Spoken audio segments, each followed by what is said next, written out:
Naisipan ko nga pala magluto ng sinigang na isda. Sa aking rice cooker, nagisa na ako dito ng sibuyas at bawang. Tapos, naglagay na ako dito ng kamatis. Nilagyan ko din ito ng patis. Tapos, niluto ko lang ng konti yung kamatis. Then, pinirat-pirat ko nga pala ito. Nung napirat ko na nga yung kamatis at naluto na ito, naglagay na ako dito ng 2 basong tubig. Nung kumulo na yung kanyang sabaw, inilagay ko na dito yung ginayat kong gabi. Naglagay na din nga pala ako dito ng paminta tapos konting asin. Tapos nilagay ko na yung 6 na pirasong isda.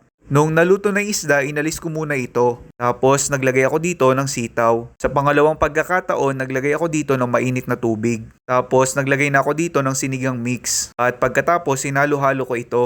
Ito nga pala yung mga isda na tinanggal ko kanina. Hindi ko na na-video habang tinatanggal ko.